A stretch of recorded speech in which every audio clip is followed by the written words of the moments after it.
Welcome back to your channel Tripitaka. तो आज हम लोग आगे का टॉपिक पढ़ने जा रहे हैं भारत के खनिज में मैंगनीज। ठीक है, तो अभी तक हम लोग जो पढ़ चुके हैं वो एक बार हम जरा सा बता दें आपको कि लोहा के बारे में, आयरन ओर के बारे में हम लोग देख चुके हैं। दूसरा जो हम लोग देख चुके हैं, इसके अलावा ज्योग्राफी का और भी बहुत सारा वीडियो जा चुका है। अब तो इंडियन ज्योग्राफी खत्म होने पे आया है, आपका रिवर बचा हुआ होगा और इंडस्ट्री बचा हुआ है और ट्राइब बचा हुआ है, बस इतना ही लगभग है। तो इंडियन ज्योग्राफी तो खत्म होने पे आया है, ठीक है। और हाँ, टाइगर रिजर्व ये सब भी बचा हुआ है, नेशनल पार्क और टाइगर रिजर्व जो होता है वो वाला। बाकी झील, जलप्रपात ये सब कंप्लीट है।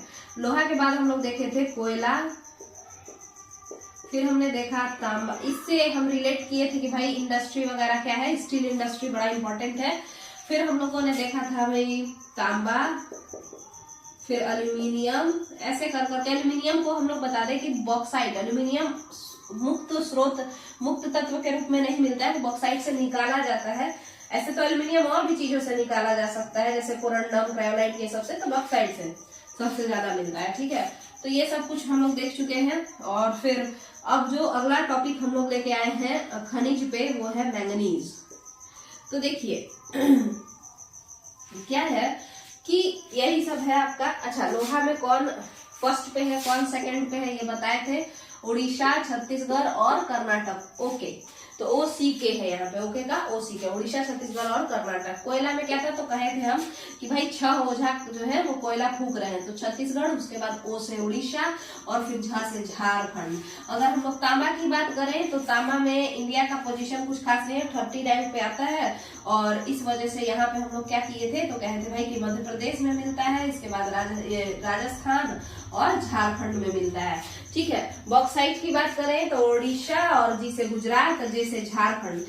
तांबा को हम लोग जो ट्रिक दिए थे वो मर्जा दिए थे, जबकि बॉक्साइट का जो ट्रिक दिए थे वो उगजा दिए थे। ठीक है, आज हम लोग जिस टॉपिक पे बात करने आए हैं वो है मैंगनीज। मैंगनीज शुरू करते हैं, ठीक है, चलिए। तो ये जो मैंगनीज है, मैंगनीज है क्या, एक तरीके का एलिमेंट है ना, एक एलिमेंट है।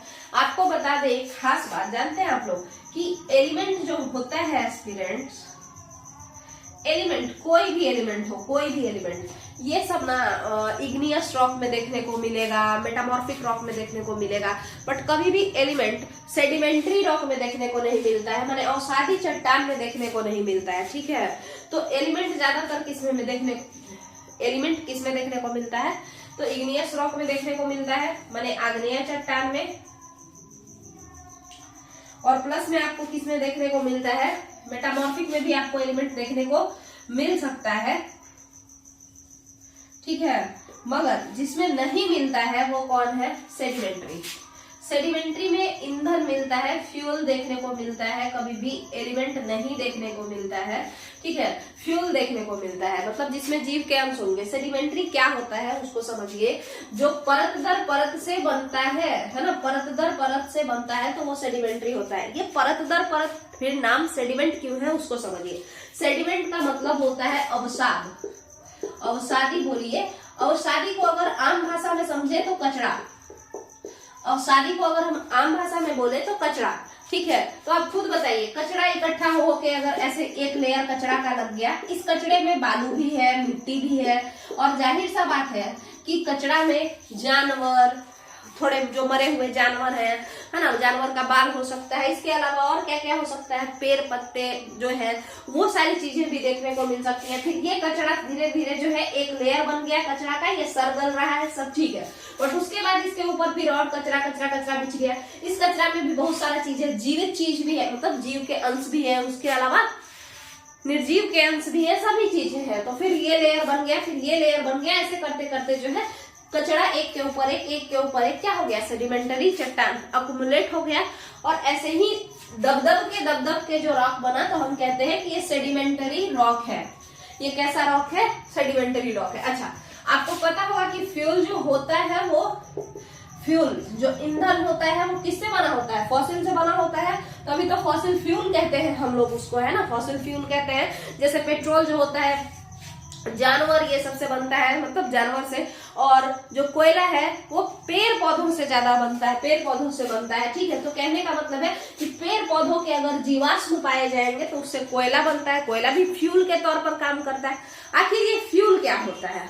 तो फ्यूल का मतलब ये हुआ कि जो जलता है, ठीक है, जो जलता है, जिसमें एनर्जी हो कि वो किसी और को काम करवा दे, है ना। जैसे अगर देखिए आप कोयला जलाते हैं तो उससे हीट प्रोड्यूस हो रहा है और उस हीट के मदद से आप कुछ काम कर सकते हैं।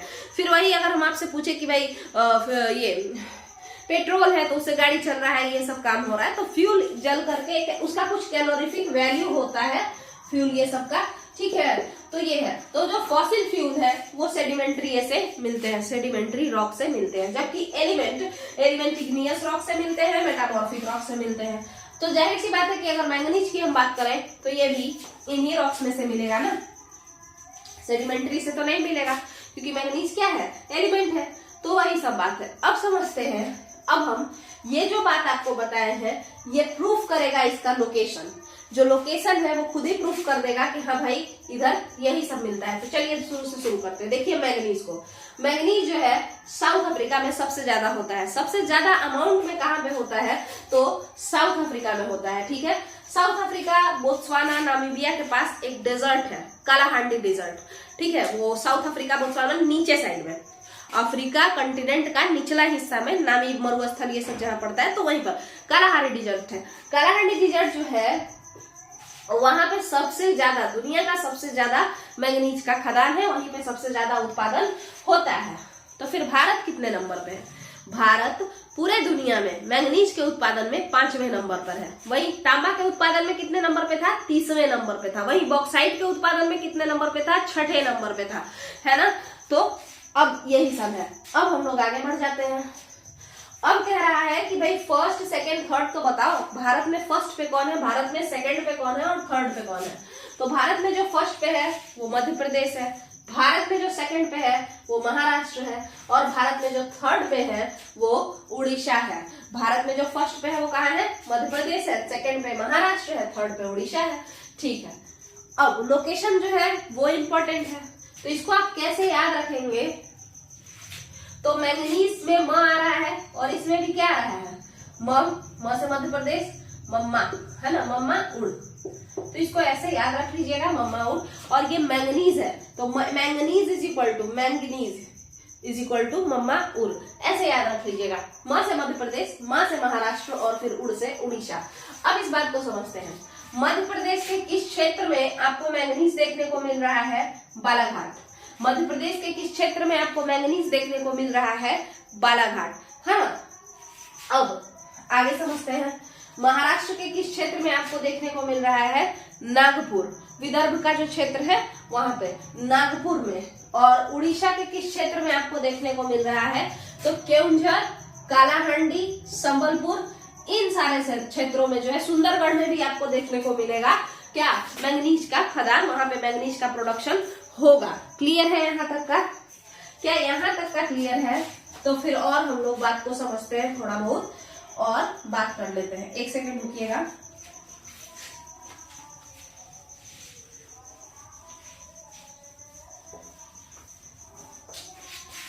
मिटाने में इसमें बहुत ज्यादा टाइम लगता है, एक सेकंड रुक जाइए।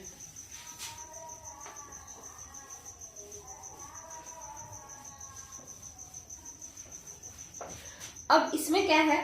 तो इसमें बात ऐसा है कि जैसा कि हम कहे थे, आप देखिए मध्य प्रदेश का जो बालाघाट रेंज है, तो विंध्य क्रम की चट्टान यहाँ देखने को मिलती है। मध्य प्रदेश में ज्यादातर जो चट्टान है वो ऊपर साइड वाला है ना, तो वो विंध्य क्रम का चट्टान है ना। तो विंध्य क्रम का चट्टान है, यहाँ पे कैसा टाइप का रॉक पाया जाता है? मेटामॉर्फिक टाइप का रॉक पाया जाता है। और हम आपसे कहे हैं कि भाई दो तरीके का रॉक, एक इग्नियस रॉक और दूसरा मेटामॉर्फिक रॉक, इन दोनों चट्टानों में किस टाइप का चीज पाया जाता है? तो एलिमेंट जो होते हैं वो लोग पाए जाते हैं, फॉसिल फ्यूल नहीं पाए जाते हैं। आप देखेंगे मध्य प्रदेश के बालाघाट में तांबा मिलता है, मध्य प्रदेश के बालाघाट में मैंगनीज मिलता है, ठीक है। वही कोयला की अगर आप बात करेंगे तो वो बालाघाट के साइड मिलता है, बालाघाट में नहीं मिलता है, सिंगरौली में मिलता है वो, ठीक है, कोयला, ठीक है। थोड़ा आगे चलिए, अब फिर आगे समझते हैं। अब बात करते हैं महाराष्ट्र के नागपुर के बारे में। तो अगर आप नागपुर का कहानी सुने हो, अगर आप नागपुर का कहानी सुने हो तो हम फिर से बताएंगे कि नागपुर का जो बेसिकली जो नागपुर जिस भूगर्भ अवस्था यानी कि जिस उसका जो भूमि है वो जिस चीज से बना है, कौन से चट्टान से बना है या किस पीरियड का है, तो आप समझ सकते हैं। देखिए आपको पता होगा कि ये जो रीजन है यहाँ पे जो आग्नेय चट्टान, ये आग्नेय चट्टानों से बना है, इग्नियस रॉक से बना है। नागपुर का ज्यादातर हिस्सा वो इग्नियस रॉक से बना है। क्यों? क्योंकि आपको पता होगा कि ज्वालामुखी आने के कारण पूरा का पूरा महाराष्ट्र पे खूब पड़ा था, मतलब ज्वालामुखी फटा था और पूरे महाराष्ट्र पे छितर फंसल गया था, जिस कारण से जो महाराष्ट्र का ज्यादातर पोर्शन है वो क्या है, आग्नेय चट्टानों का बना है। और हम उसी समय बताए थे कि नागपुर में भी क्या होगा, मतलब जहाँ पे आग्नेय चट्टान है वहां पे ज्यादातर क्या मिलने का चांस है, तो वो एलिमेंट्स मिलने का चांस है। तो मैंगनीज जो है वो नागपुर में भी मिलता है, मैंगनीज नागपुर में भी मिलता है। अब बात कर लेते हैं ओडिशा के बारे में।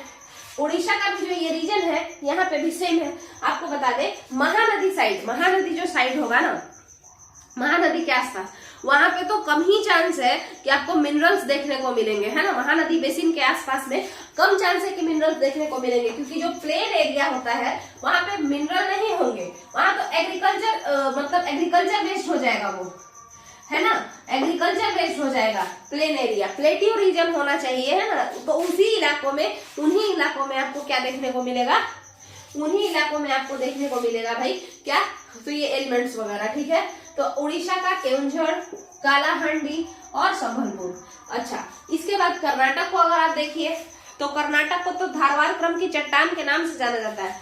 मतलब कर्नाटक जो है पॉलिटिकल साइंस में अगर आप पढ़ेंगे, सिविक्स में इसका नाम कर्नाटक है। मगर अगर कोई पूछे कि ज्योग्राफी में आखिर कर्नाटक क्या है, ज्योग्राफी में कर्नाटक क्या है, तो आप बता दें कि कर्नाटक ही धारवाड़ है। धारवाड़ जो जगह है ना, धारवाड़ क्षेत्र, वो कर्नाटक में ही है। और आपको पता होना चाहिए कि धारवाड़ क्रम की चट्टाने आर्कियन चट्टानों को कहा जाता है। आर्कियन चट्टान बहुत पुराने जमाने की चट्टान है। और वो कैसी चट्टाने हैं, बोलते हैं कि वो प्लूटोनिक है, मतलब पाताल में धसी हुई काफी मोटी मोटी चट्टाने होती हैं वो। और कैसी होती हैं, तो वो जो चट्टाने होती हैं वो आपको प्री कैम्ब्रियन होती है, यानी उसमें कार्बन का मात्रा नहीं पाया जाता है, जीवाश्म नहीं होते, क्योंकि उस जमाने में जीव की उत्पत्ति ही नहीं हुई थी, तो जीवाश्म कैसे होते, ठीक है। तो ये जो धारवाड़ क्रम की चट्टाने हैं ये भी इग्नियस रॉक्स बनाती हैं, ठीक है, इग्नियस रॉक्स बनाती हैं। और आपको पता होना चाहिए, जाहिर सा बात है कि अगर कोई इग्नियस रॉक्स दे रहा है तो वो मेटल देगा, एलिमेंट देगा, फॉसिल फ्यूल नहीं देगा। इसी कारण से कर्नाटक में आपको सोना चांदी ये सब तो मिलता है, मगर क्या कोयला कर्नाटक में मिलेगा, नहीं मिलेगा, ठीक है। चलिए, तो अब बात समझते हैं कर्नाटक का बेल्लारी, बीजापुर, इन सारे इलाकों में मैंगनीज मिलता है, इन सारे इलाकों में मैंगनीज मिलता है। गुजरात के बड़ौदा में मिलता है, झारखंड के सिंहभूम में मिलता है। झारखंड का तो रीजन आपको पता ही है। नागपुर में जिस तरीके का चट्टान है ना, वैसा ही चट्टान झारखंड में है, इसीलिए तो उसका नाम पड़ा है छोटा नागपुर। इसीलिए ना झारखंड का जो ज्योग्राफिकल नेम है, झारखंड रीजन का जो भौगोलिक नाम है वो क्या है, छोटा नागपुर है। तो आपको इसी से पता चल जाता है कि भाई नागपुर कहीं जैसा नागपुर का स्ट्रक्चर है, बॉडी है, और क्या उसको बोलते हैं, भूमि का, लैंड का जो बॉडी, लैंड का जो शेप है, स्ट्रक्चर है ना, उसी टाइप का होगा इसका झारखंड का। तभी तो इसको छोटा नागपुर के नाम से जाना जाता है, छोटा नागपुर, ठीक है। तो यहाँ पे ये है। अब देखिए झारखंड के सिंहभूम में क्या मिलता है, झारखंड के सिंहभूम में आपको ये मिलता है, मैंगनीज देखने को मिलता है। मगर झारखंड के सिंहभूम में कोयला भी मिलता है, यानी फॉसिल फ्यूल भी देखने को मिलता है। इसका मतलब क्या है, आखिर ऐसा कैसे पॉसिबल है कि जहां से एलिमेंट्स मिल रहे हैं वहां से फॉसिल फ्यूल भी मिल रहे हैं। तो आपको रॉक साइकिल का नाम तो पता ही होगा, आपको रॉक साइकिल का नाम तो पता ही होगा, माने चट्टान चक्र जिसको कहते हैं, कि इग्नियस रॉक्स जो होते हैं वो लोग एक जगह इकट्ठा होते हैं अपरदन के कारण, इरोजन के कारण, है ना, विदरिंग के कारण, ये सब के कारण एक जगह इकट्ठा होते हैं। फिर उस पर कुछ फॉसिल फ्यूल गिर जाता है, फॉसिल्स जीवाश्म गिर जाते हैं, फिर वो अवसादी चट्टान में बदल जाते हैं, अवसादी चट्टान दबा कुचा के और फिर मेटामॉर्फिक चट्टान में बदल जाता है। तो इन कारणों से भी कुछ रीजन में क्या हो गया है, कुछ रीजन में अवसादी चट्टान भी है, और प्लस में आग्नेय भी है, और प्लस में आपको क्या है तो मेटामॉर्फिक भी है, जिसको हम हिंदी में रूपांतरित कहते हैं। ठीक है, तो इन कारणों से है, रॉक साइकिल की वजह से वो चेंज कर लेता है ना, वो लोग अपना मोड चेंज करते रहता है, नेचर चेंज करते रहता है ना, तो इस कारण से। तो अब बात करते हैं, यहाँ तक का तो क्लियर है कि मध्य प्रदेश के बालाघाट में है, महाराष्ट्र के नागपुर में है, ओडिशा के केओंझर, कालाहांडी और संबलपुर में है ना, कर्नाटक के बेल्लारी में है, गुजरात के बड़ौदा और झारखंड के सिरभूम में है। मगर हम लोग हर एक वीडियो में पीछे का जोड़ने का कोशिश करते हैं, है ना। तो इस वीडियो में भी देखेंगे, जैसे देखिएगा उड़ीसा का केओंझर और कालाहांडी, ये जो कालाहांडी है ये क्या है, डेजर्ट है।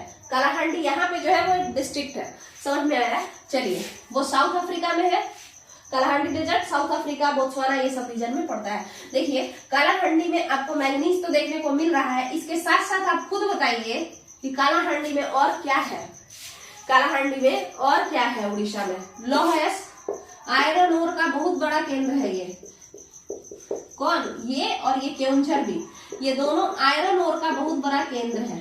ठीक है, और वही अगर आप पूछेगा कि कोयला के मामले में उड़ीसा का जो है वो कौन सा रीजन है, तेलचर, कोयला के मामले में उड़ीसा का जो तेलचर है वो आता है आगे, समझ में आया। चलिए, उसी तरीके से बेल्लारी का आप लोग बताइए कि जो कर्नाटक का बेल्लारी है वहां पे क्या देखने को मिलता है, तो यहाँ पे भी आयरन ओर देखने को मिलते हैं। यहाँ पे भी क्या देखने को मिलता है, लौह अयस्क देखने को मिलता है। गुजरात तो हो गया, उसके बाद झारखंड के सेबूम में हम लोग देखे थे कोयला भी मिल रहा था, हम लोग देखे थे तांबा का भी यहाँ पे मिल जाता है, और क्या मिल रहा था भाई, तो आपको ये क्या बोलते हैं, कोयला हो गया, तांबा हो गया, उसके अलावा एक और चीज जिससे स्टील बनता है वो क्या है, ध्यान से मेरे हट रहा है, एक सेकेंड, लोहा भी मिल रहा था। और अभी हम लोग क्या देख रहे हैं कि मैंगनीज भी यहाँ पे पाया जाता है, मैंगनीज भी यहाँ पे पाया जाता है। तो सिरभूम, इससे पता चलता है कि सिरभूम कैसा है, मिनरल के मामले में बहुत ही ज्यादा धनवान है ना, mineral rich district of Jharkhand है। ठीक है, समझ में आ गया होगा आपको। तो यहाँ पे अच्छा, जावर की खान, जिस तरीके से हम बताए थे कि राजस्थान का एक जावर का खान है जिसमें कि बहुत सारा टाइप का मिनरल या एलिमेंट देखने को मिलता है, तो उसी तरीके से सिरभूम है, सिरभूम भी मिनरल वाइज बहुत रिच है। तो आपको यहाँ पे मैंगनीज वाला जो टॉपिक है वो कंप्लीट होता है ना, और मैंगनीज वाला टॉपिक यहीं पे कंप्लीट होता है। और इसके बाद हम लोग आगे पढ़ेंगे खनिज के ही बारे में, और ये जो रॉक सिस्टम और रॉक्स के बारे में हम लोग देखेंगे, वो कब देखेंगे, तो वो हम देखेंगे वर्ल्ड ज्योग्राफी जब हम स्टार्ट करेंगे तब उस वाले वीडियो में। ठीक है, एक एक कर करके पहले एक सब्जेक्ट फिर एक सब्जेक्ट ऐसे कंप्लीट करवाते जा रहे हैं। तो आप लोग, अगर आप लोग को ये पूरा का पूरा एसएसटी और साइंस कंप्लीट करना है तो आप इस चैनल से जुड़ जाइए। और 6 to 8 का हम मैथ भी सोचे हैं सीटेट वालों के लिए करने का, हालांकि अच्छा रिस्पांस नहीं आने की वजह से हम एनसीईआरटी को मतलब अभी नहीं बना रहे हैं, क्योंकि वो लोग बिल्कुल भी नहीं देख रहे हैं, तो क्यों बनाए, इस वजह से। और जब ये बोर्ड बड़ा वाला आ जाएगा ना, अगर ये चला चैनल तो फिर हम उस पे क्वेश्चन होता है ना 50-50 क्वेश्चन और ये सब वो करवा देंगे एक ही साथ, क्योंकि ज्यादातर सीटेट एस्पिरेंट्स क्वेश्चन देखना ज्यादा पसंद करते हैं, एक्सप्लेनेशन वीडियो मेरे हिसाब से नहीं देखते हैं। तो हम उसी को बनाएंगे जब सीटेट का वीडियो आगे बनाएंगे। अब इस पे तो 5 क्वेश्चन भी सुख से नहीं हटता, इस वजह से नहीं बनाते, उसके लिए सॉरी। चलिए, थैंक यू। और हाँ, एक बात और है कि बिहार स्पेशल वीडियो हम कंप्लीट कराए हैं इसी चैनल पे, मॉडर्न हिस्ट्री ऑफ बिहार, जिससे कि बहुत ज्यादा क्वेश्चन आता है, और ज्योग्राफी ऑफ बिहार भी हम करा रहे हैं, इसी चैनल पे कराए हैं, कुछ 5-7 वीडियो हो भी चुका होगा। ठीक है, तो वो भी आप लोग देखिए, और जो बीपीएससी टीआरई वाले हैं वो लोग देखिए, शेयर कीजिए एक दूसरे के साथ, ताकि लोगों को पता चले कि बिहार स्पेशल का भी फ्री ऑफ कॉस्ट में वीडियो अवेलेबल है यूट्यूब पे। चलिए, थैंक यू।